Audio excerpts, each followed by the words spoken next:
Le soleil filtrait doucement à travers les rideaux blancs. Dans la cuisine, chaque objet était à sa place, comme si rien n'avait changé. Et pourtant, le silence régnait, lourd, tranchant, presque solennel. Claire était assise à la table, les yeux fixés sur une tasse de thé devenue tiède. On n'entendait que l'horloge murale marquer les secondes, implacable. Elle avait passé la nuit éveillée, le cœur serré, rejoint la scène encore et encore, les billets pour Bali, la gravure sur le bracelet, la voix de Julien lâchant son jugement avec une froideur qui l'avait transpercée. Puis, le claquement sec de la porte. Tout avait chaviré. Les enfants dormaient encore. Elle avait pris soin de ne pas pleurer devant eux. Une force étrange palpitait en elle, une clarté glacée presque douloureuse. Ce matin-là, Claire n'était plus la femme effacée qui s'excusait pour exister. Elle était en suspens. Une parenthèse avant la décision. Une toile blanche avant le trait irréversible.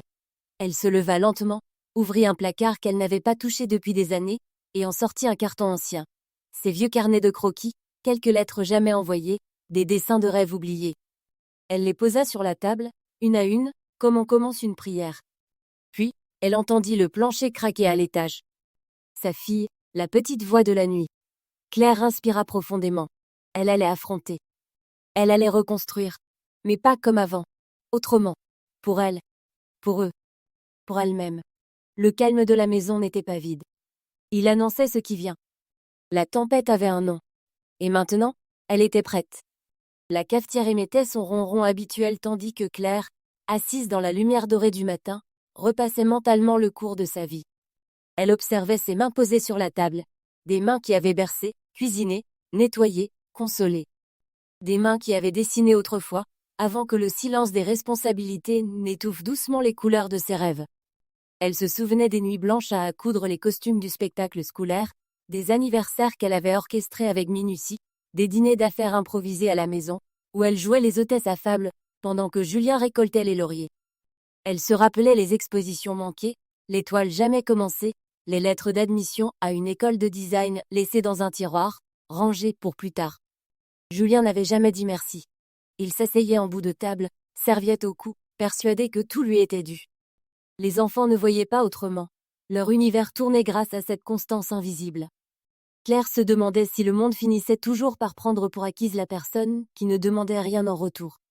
Ce matin-là, un détail anodin bouleversa cette lente tristesse. Son fils, en partant à l'école, oublia son cahier de poésie. Claire l'ouvrit, par réflexe de mère.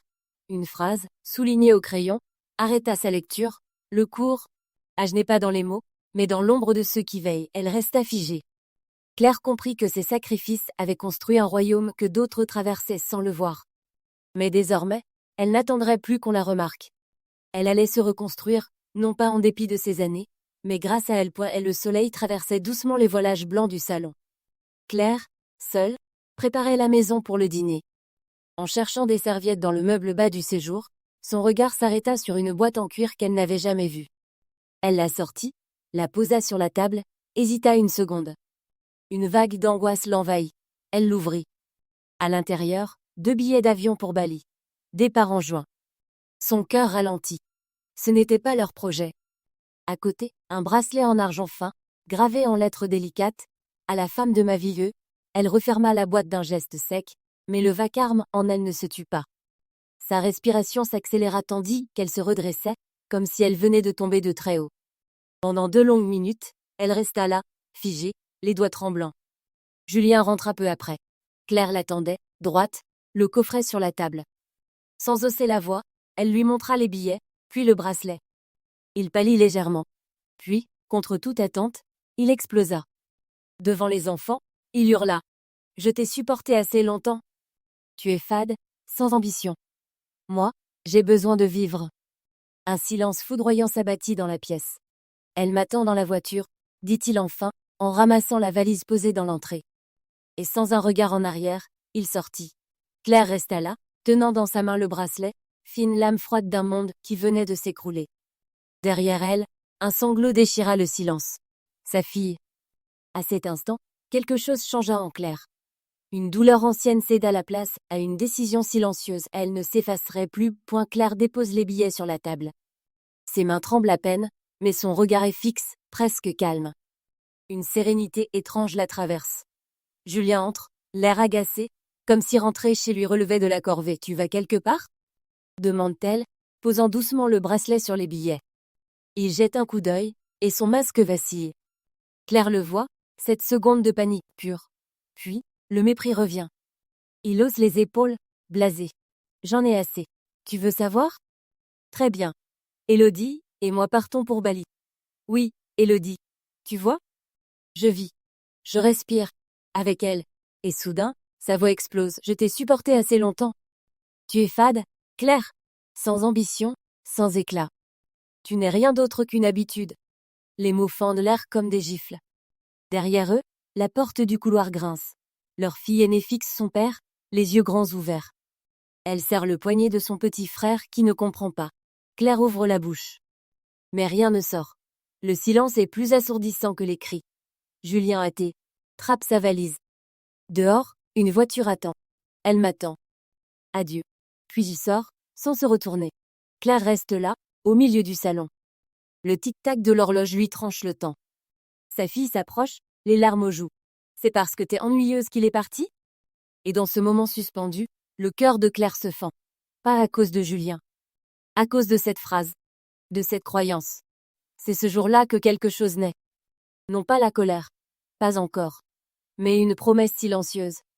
Tu vas voir ce que « fade » veut dire. Et le silence régnait dans le salon, oppressant, presque vivant. Les rideaux, parfaitement tirés, laissaient passer une lumière pâle qui dessinait des ombres froides sur le parquet. Le verre en cristal, cadeau du mariage, gisait en morceaux, comme sa vie la minute d'avant. Claire, immobile au centre de la pièce, fixait l'espace désormais vide près de la porte. Là où Julien s'était tenu, valise à la main, regard dur, voix tranchante. Chaque mot prononcé résonnait encore. Tu es fade, sans ambition. Comme une lame polie à force d'indifférence. Claire baissa lentement les yeux vers la peluche abandonnée au sol, celle que leur plus jeune fils avait laissée tomber en courant derrière son père. L'épave, ce n'était pas la maison. C'était elle. Brisée, plantée au milieu de ses propres ruines émotionnelles. Mais dans cet éclat de fragilité surgissait une brûlure nouvelle, une colère calme, étrangère. Une volonté ancienne, longtemps étouffée. Elle traversa mécaniquement la pièce, marcha sur les débris du vase sans tressaillir. Ses pas la menèrent vers le vieux fauteuil gris, celui où elle dessinait, avant que la vie domestique ne vienne tout occuper. Elle s'y assit, le cœur lourd mais l'esprit enfin lucide. Sous le canapé, elle tira une boîte en carton poussiéreuse. À l'intérieur, des carnets. Des feuilles remplies d'esquisses, de motifs et toute une vie qu'elle avait presque oubliée. Elle caressa une page puis referma doucement le couvercle. Dehors, un merle chantait sans se soucier des drames humains. Claire inspira, profondément. Les larmes viendraient plus tard. Pour l'instant, elle tenait quelque chose de précieux entre ses mains. Le tout début. Claire fixa le mur face à elle, incapable de bouger. Le silence après la tempête hurlait plus fort que les mots de Julien. Dans le reflet encore tremblant sur la vitre du salon, elle voyait ses enfants recroquevillés sur le canapé, les joues mouillées. Les mots de sa fille aînée tournaient en boucle. C'est parce que tu n'es pas assez. Assez quoi? Joueuse, brillante, jolie, assez vivante pour rester aimée? Elle eut l'impression qu'on l'avait giflée. Pas une gifle physique, non. Une secousse interne, invisible, mais violente. Son cœur, longtemps comprimé, sembla craquer dans sa cage. Comme si tous les renoncements des 18 dernières années remontaient, un à un, pour lui demander des comptes. Où était-elle passée, cette fille qui rêvait de créer, de bâtir un nom à elle seule, d'aller plus loin que les frontières d'un salon bien rangé? Claire inspira lentement. Elle sentait encore l'odeur du parfum de Julien, trop présent, trop neuf. Elle s'avança vers l'armoire du couloir, ouvrit une boîte en carton qu'elle n'avait pas touchée depuis des années. Des carnets de dessin, usés mais vivants. Des croquis de papier peint, des motifs floraux, des notes griffonnées entre deux siestes d'enfants. Elle referma la boîte, la maintint contre sa poitrine, puis se redressa. Elle pensa à ses enfants, à leurs regards brisés. Elle n'était pas fade. Elle n'était pas finie. Ce jour-là, sans voix, sans cri, Claire fit un serment. Elle allait reprendre sa vie. Pas pour se venger. Pas seulement, mais pour redevenir visible. Pour se montrer, enfin, à elle-même. Il pleuvait dehors, mais Claire n'en voyait rien. Assise au sol dans le grenier, couverte de poussière et de silence, elle venait de retrouver, au fond d'un vieux carton, ce qu'elle pensait avoir laissé derrière elle, ses carnets. des dizaines de cahiers, reliés de ficelles ou couverts de motifs qu'elle avait dessinés autrefois dans une autre vie. L'encre avait pâli, mais les lignes restaient nettes. À l'intérieur, des esquisses de papier peint, des croquis de motifs floraux, des éclats d'idées griffonnés à la hâte entre 2 repas, 2 insomnies. C'était son monde, enfoui sous 18 ans d'effacement. Claire serra contre elle l'un des carnets, comme on enlace un souvenir précieux. Ses doigts tremblaient, mais son regard se clarifiait. Chaque page qu'elle feuilletait réveillait une partie d'elle qu'elle croyait morte. Non, elle n'était pas fade. Elle avait juste renoncé trop longtemps. Elle sortit une boîte de feutre fané, un tube de gouache séché. Rien ne fonctionnait vraiment, mais l'essentiel était là, l'élan. Elle descendit au salon en tenant le carnet ouvert. Elle posa du papier sur la table, ouvrit une fenêtre, laissa l'air tiède de l'orage entrer. Puis elle recommença à dessiner. Sans rature, sans peur. Cette nuit-là, pendant que ses enfants dormaient paisiblement, Claire ne dormit pas. Elle couvrit des pages. Elle se parla à voix basse. Elle sourit. Son cœur battait fort, mais d'une force nouvelle, calme et puissante. Chaque ligne tracée n'était plus un simple trait. C'était une promesse. Une promesse d'elle à elle-même. Celle de ne plus jamais s'effacer. Claire s'éveille tôt ce matin-là, dans une maison vide de son ancien bruit, mais emplie d'une nouvelle présence, la sienne. Pour la première fois depuis longtemps, elle entend ses propres pensées avant les autres voix. Ses mains tremblent légèrement lorsqu'elles effleurent une pile de ses vieux carnets, déformés par le temps et les regrets. Elle en ouvre un, feuillette. Au milieu des croquis froissés apparaît une idée, une fleur en train d'éclore sous la pluie. Elle place sa tasse de café sur la table, attrape ses pinceaux, hésite une seconde. Puis commence à peindre. Le silence. Devient berceuse. À travers chaque coup de pinceau, elle respire un peu plus fort. Elle réalise que créer, c'est se retrouver, se reconstituer, se reconquérir. L'après-midi, elle installe une boutique en ligne, pensant n'y vendre que quelques pièces. Pourtant, une influenceuse locale tombe sous le charme de ses motifs, les partage, et soudain, Claire reçoit une avalanche de commandes. Elle travaille tard, éclairée par une simple lampe de bureau, le cœur alourdi mais battant. Ses enfants dorment paisiblement, un dessin collé sur la porte de son atelier. Maman, la plus forte du monde. Elle l'effleure du bout des doigts et sourit. Sa première vente l'émeut aux larmes. Non pas pour l'argent, mais parce que cela prouve qu'elle existe, qu'elle compte. Ce n'était qu'un papier peint, mais c'était aussi une partie d'elle, partagée avec le monde. Ce soir-là, sous une pluie fine, Claire sort dans le jardin, allume une bougie, et murmure « Je suis de retour ». La femme silencieuse d'autrefois s'est effacée. Une force douce, indomptable, est née sous ses gestes. Claire hésite un instant devant la porte vitrée du cabinet. Elle remet en place une mèche de cheveux, inspire profondément. De l'autre côté, le marbre blanc, les affiches d'art contemporain et le cliquetis de talons hauts. Anne Valin, silhouette élancée dans un tailleur noir parfaitement ajusté, s'avance vers elle avec ce sourire franc qu'elle n'a jamais oublié. Ses chaussures rouges écarlates claquent sur le sol comme une déclaration de guerre. Claire, tu n'as pas changé, tu sais? Juste, plus forte. Les deux femmes s'embrassent rapidement. Passée l'émotion, Claire sort lentement les enveloppes qu'elle garde dans son sac depuis une semaine. Photos, relevés de compte, emails imprimés. Anne les feuillette sans mot dire, ses yeux perçants analysant chaque pièce. Il a été négligé. Et Cupide, murmure-t-elle. Claire hoche la tête. Depuis qu'elle a appris l'existence du comte au Luxembourg, une détermination glacée l'habite. Elle ne veut pas le détruire pour se venger. Elle veut la vérité mise à nu. Avec méthode. Avec élégance.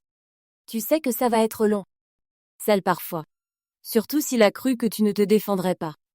Il pense que je ne suis que la femme qui range les chaussettes. Anne esquisse un sourire féroce. Il m'a oublié, moi aussi. On va lui rappeler qui nous sommes. Elle s'enfonce dans le cabinet, dossier à la main. 2 femmes. 2 histoires. Mais un même objectif, reconstruire sans trembler. Et dans l'éclat rouge de ces talons-là, on entend déjà le début de la fin d'un homme trop sûr de lui. Claire tapait doucement sur le clavier, les yeux rivés à l'écran de l'ordinateur, le cœur battant. Le détective privé, un homme discret et précis qu'elle avait trouvé grâce à un forum juridique, lui avait envoyé un dossier codé. Quand elle parvint enfin à l'ouvrir, elle resta un moment figée. Un relevé bancaire, libellé en allemand, dont le bénéficiaire était Julien Monceau, via une société écran au Luxembourg. L'air glacé de la matinée filtrait par la fenêtre entr'ouverte, mais Claire eut soudain chaud. Des montants faramineux sous ses yeux. Il ne s'agissait pas d'un simple compte d'épargne. C'était une trahison doublée d'un mensonge, longuement prémédité. Tandis qu'elle préparait les petits plats du soir, pliant le linge ou remplissant les cahiers de classe, Julien construisait une échappatoire dorée. Sans elle, elle imprima chaque page, les glissa dans une pochette transparente, puis s'assit face au miroir de sa chambre. Son reflet lui renvoya une image différente de celle qu'elle connaissait, plus affirmée, presque étrangère à elle-même. Cela aussi faisait partie du processus. Le lendemain, elle rejoignit Anne dans un café discret du Vieux-Lyon. Son ancienne amie de lycée, désormais redoutée au tribunal, feuilleta les documents à la vitesse d'une chimiste manipulant de l'explosif. « On a de quoi le faire trembler », murmura Anne, un sourire fin aux lèvres. Claire ne répondit pas tout de suite. Elle observait la ville qui s'éveillait, les passants pressés, leur vie simple. Elle aussi voulait cette simplicité, mais pour l'atteindre, elle devait d'abord passer par la tempête. Alors, calmement, elle sortit son carnet de croquis. La première page se couvrit de motifs, et de mots. Le carnet était poussiéreux, mais les croquis à l'intérieur, eux, vibraient encore de vie. Claire le tenait entre ses mains, assise à la lumière tamisée de la cuisine, tandis que la maisonnée dormait. Ses dessins de papier peint, motifs végétaux et arabesques audacieuses, semblaient la regarder en silence, patientant depuis des années, oubliée mais intacte. Son cœur battait vite, comme si chaque page tournée la ramenait à elle-même. Le lendemain, elle ressortit ses pinceaux. Les premiers traits étaient hésitants, mais très vite, sa main retrouva l'évidence du geste, celle que seuls les souvenirs les plus profondément ancrés peuvent offrir. Sa table de salle à manger se transforma en atelier. Entre les pots d'encre et les feuilles épaisses, se dessinait quelque chose de plus grand, une renaissance discrète, encore timide mais ancrée dans une détermination farouche. Sur les recommandations d'Anne, elle créa une boutique Etsy. Un soir, une influenceuse locale, rencontrée par hasard chez le libraire, lui acheta 3 rouleaux de son motif, fougère d'automne. 3 jours plus tard, elle en parlait sur Instagram. Les commandes affluèrent. Claire n'en revenait pas. Chaque vente allumait une étincelle oubliée en elle. Ce n'était pas seulement des papiers peints. C'était son monde qu'elle offrait, couche après couche, nuance après nuance. Dans ses créations, elle glissait des fragments de ce qu'elle avait été et de ce qu'elle devenait. Les enfants la regardaient maintenant autrement. Il y avait de la curiosité dans leurs yeux. Et bientôt, de la fierté. Claire n'était plus une silhouette en arrière-plan. Elle, eux devenaient une couleur, une forme, un trait affirmé que plus rien ne pourrait effacer. Élodie arrondit doucement les angles de son showroom, jetant un dernier regard satisfait à l'immense miroir rococo suspendu au mur. Le nom Élodie intérieur brillait sur la vitrine, gravé en lettres élégantes. Elle se donnait des airs de souveraine, saluée par le succès. À ses côtés, Julien, fraîchement déménagé et avec 2 chemises froissées, et beaucoup trop de certitude, commençait à se lasser des détails de plaintes et de rubans de satin qu'elle lui imposait. Mais dans les coulisses, les fondations s'effritaient. Le courrier recommandé avait tout changé. D'abord, une assignation, Claire entamait une procédure de divorce avec demande compensatoire précise, sourcée, implacable. Julien avait blêmi. Puis les premières nouvelles dans les journaux, avocat en vue mêlé à une affaire de compte caché. Le téléphone sonnait moins. Les futurs clients, plus rares. Les regards, plus froids. Élodie, qui goûtait autrefois le parfum du pouvoir à travers les compliments feutrés de ses clientes et les dîners en haut des tours vitrées, sentait le vide se tisser. Elle observait Julien dépérir, son téléphone plein d'appels ignorés, se plaindre des lynchages publics, et de cette femme trop intelligente pour son propre bien. La veille de l'ouverture de la boutique de Claire, Élodie passa devant la vitrine en travaux. On installait un papier peint sublime, des arabesques en or, tissées autour de figures féminines dressées sous la pluie. Le motif s'appelait « Trahison ». Elle sentit une fissure. Le lendemain, quelques clientes annulèrent leur commande. Une influenceuse retira sa collaboration prévue. Subtilement, lentement, Élodie découvrait qu'elle n'avait construit qu'un château, magnifique de l'extérieur. Mais tout en sable peint. Et le claquement sec de la boîte aux lettres résonna dans la maison silencieuse. Claire descendit l'escalier, attirée par l'intuition. Elle ramassa l'enveloppe blanche, au papier épais, où le nom de Julien trônait d'une écriture froide et précise. L'assignation. Elle la déposa sur la table de la cuisine, puis, lentement, elle se servit un verre d'eau. L'éclat du liquide refléta le calme apparent sur son visage, mais ses mains tremblaient à peine. C'était le début de la fin. Elle imaginait Julien, confiant dans ses certitudes, tenant la main d'Élodie, tous deux se croyant à l'abri dans leur monde de luxe et d'illusion. L'assignation était la première fissure dans leur rêve volé. Le masque allait se fissurer, lentement, méthodiquement. Le lendemain matin, elle reçut un appel. Julien. Sa voix sonnait rauque, agitée, teintée d'un étonnement paniqué. Il balbutiait, tentait de reprendre le contrôle, d'imposer son ton autoritaire. Claire resta d'un calme olympien. Ce n'est que la vérité, dit-elle simplement. Tu voulais partir. Je t'offre la route, avec les conséquences. Pendant que Julien goûtait aux premières morsures de peur concrètes, Élodie passait ses journées à repousser les fournisseurs, irritée par les clients qui annulaient soudain leurs commandes. Un murmure avait commencé à courir dans les cercles de la décoration. Tu sais, c'est la maîtresse de l'avocat dans le scandale du moment. Claire, elle, avançait. Chaque détail de l'assignation avait été pensé avec Anne. Rien ne relevait de la vengeance impulsive. C'était de la précision chirurgicale. Elle n'était plus figée dans le rôle de l'épouse fidèle. Elle était une actrice à part entière dans le théâtre d'un démantèlement. Et le rideau venait à peine de se lever. Les bancs en bois du tribunal grincent sous la tension. Claire s'avance, droite, impeccable. Un tailleur crème qui tranche avec les souvenirs fanés d'une épouse dévouée. Son regard est calme, mais dans ses yeux, une étincelle. Derrière elle, son avocat, Anne, murmure « Tu es prête ?» Claire hoche la tête. Plus qu'un procès, une libération. Julien, lui, entre en salle avec assurance, Élodie à son bras. Son costume sombre contraste avec l'air inquiet qui traverse fugitivement son visage. La salle est curieuse, les journalistes discrets mais présents. Ils savent, c'est une affaire qui va faire parler. Le juge ouvre la séance. Claire se lève et parle. D'abord doucement, posément. Puis plus fort. Elle décrit les absences, les silences, les mensonges. Et enfin, elle remet les preuves relevées de comptes, échanges compromettants, photos. Le souffle collectif de la salle semble suspendu. Julien tente de répliquer, mais chaque mot le trahit. Lorsqu'Élodie passe à la barre, ses réponses hésitantes finissent de briser leur façade. Verdict. Claire obtient la garde exclusive, la maison, un gel des comptes frauduleux, et un respect renouvelé dans le regard de ses enfants, présents dans la salle. Le nom Monceau, autrefois synonyme de prestige, est désormais lié à une trahison publique. En sortant, Claire respire profondément. Le ciel est clair, comme lavé de mois de tourmente. Anne lui serre la main. Tu viens de tourner une page. Claire répond en souriant. Non, je viens d'en écrire une nouvelle. Puis elle s'éloigne, sereine, alors que Julien reste là, immobile, encore incapable de comprendre comment il a tout perdu. Et le lundi matin, sous un ciel pâle, la façade impeccable du tribunal de Lyon est assiégée par une nuée de journalistes. Caméra dressée, micro tendu. Madame Monceau, un commentaire sur l'affaire ? Claire passe, droite comme une statue de marbre, coiffée avec soin, son regard déterminé tranchant dans la foule. La presse locale s'est saisie du dossier. Non seulement parce que Julien Monceau est un avocat médiatisé, mais surtout parce que l'histoire qu'on raconte murmure tous les drames modernes. Trahison, double vie, fortune dissimulée. Et cette femme que personne n'attendait. Dans les rédactions, les titres fusent. Astérisque, l'épouse modèle riposte. Astérisque astérisque, le vernis craque sur les Monceau. Astérisque, ou encore astérisque, infidélité et finances troubles. Le coup, le parfait s'effondre, astérisque. Les blogs féminins s'enflamment.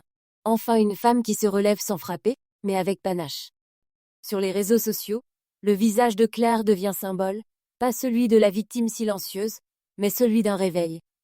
Julien, lui, se terre. Une interview improvisée dans son cabinet tourne au désastre. Il bafouille, transpire, incapable de justifier les transferts d'argent vers l'étranger. La rumeur enfle, radiée temporairement, citée dans une enquête fiscale. Et pendant ce temps, Claire, elle, reste silencieuse. Elle prépare l'ouverture de sa boutique. Chaque message de soutien reçu la construit un peu plus.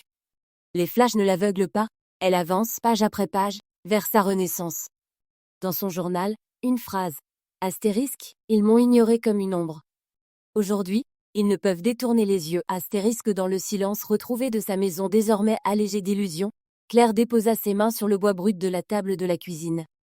Le soleil traversait la verrière, dessinant des éclats dorés sur ses carnets oubliés. Elle souffla sur la poussière, effleurant les pages couvertes de dessins anciens, arabesques, feuillages stylisés, motifs oniriques.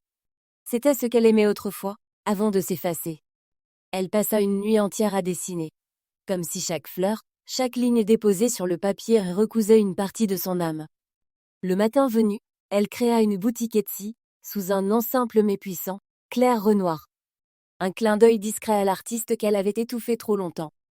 Les débuts furent modestes, mais une influenceuse locale, séduite par la délicatesse de ses motifs, partagea l'un de ses papiers peints dans une story. En quelques jours, les commandes explosèrent. Claire devait répondre jusqu'à tard dans la nuit, entre 2 emails à son avocate et un repas partagé avec ses enfants. Elle n'était plus celle qui attendait d'être vue. Elle devenait celle qu'on recherchait. Et surtout, elle souriait à nouveau. Anne l'appelait désormais la nouvelle sensation du design français. Claire riait, incrédule, en regardant les photos de ses créations chez des architectes d'intérieur. Elle avait repris le contrôle de sa vie non par vengeance seulement, mais par renaissance. Ses enfants la regardaient différemment, fiers. Le regard de sa fille, quand elle vit le nom Renoir brodé sur une étiquette, fut inoubliable. Claire comprit alors que créer, c'était guérir. Que chaque motif était une victoire discrète mais retentissante. Elle n'était plus une épouse trahie. Elle était, à nouveau, une femme entière. La lumière du matin danse sur la vitrine de la nouvelle boutique de Claire, installée en plein centre-ville, entre une galerie minimaliste et un atelier de couture réputé. Le quartier respire l'élégance. À travers la baie vitrée, on aperçoit les murs baignés de lumière pastel, habillés de rouleaux suspendus comme des œuvres d'art. En plein centre, trahison, un motif de paix. À pieds peints audacieux, mêlant ronces dorées et fleurs fanées, entrelacées d'ombres qui évoquent des silhouettes familières. Une œuvre sublime et percutante. Les premiers visiteurs affluent, séduits. Certains reconnaissent dans le motif l'écho lointain de la tourmente passée de Claire. Beaucoup y voient un symbole fort, la beauté née des blessures, comme une cicatrice sublimée. Claire, vêtue d'une robe ivoire fluide, les accueille avec grâce. Son regard est paisible, mais chaque sourire qu'elle offre est une victoire. À quelques mètres de là, dans le même immeuble, le showroom d'Élodie peine à faire venir la clientèle. Les clients annulent ou changent de rendez-vous à la dernière minute. La presse locale a été bienveillante envers Claire, soulignant son courage, sa finesse artistique et son esprit d'entreprise. Des rumeurs circulent sur les similitudes entre trahison et le décor du showroom voisin. Élodie feint l'indifférence, mais son regard s'attarde longuement sur l'affiche de la boutique en face. Claire tient dans sa main une clé, celle de son avenir, forgée dans le feu de la douleur mais polie par la résilience. Et ce jour-là, dans l'air parfumé de peinture fraîche, elle comprend. Elle a transformé la trahison en trophée, le passé en tableau, et le silence en voix. Une voix que plus jamais on n'effacera point, et le miroir ne mentait plus. Élodie, perchée sur ses talons trop fins dans la lumière crue de son showroom, observait l'espace silencieux. Les fleurs fanées sur le comptoir lui faisaient l'effet d'un mauvais présage.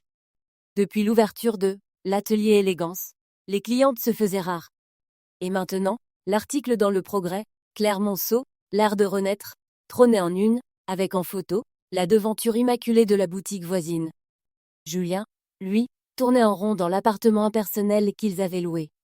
Ses appels restaient sans réponse. Ses anciens associés avaient mis de la distance, prétextant la prudence. Le téléphone, autrefois source de sollicitations, n'annonçait plus que convocation et rappel judiciaire. Dans l'ombre discrète de ses ressentiments, Claire ne célébrait rien bruyamment. Elle notait simplement les commandes qui affluaient, les collaborations qu'on lui proposait.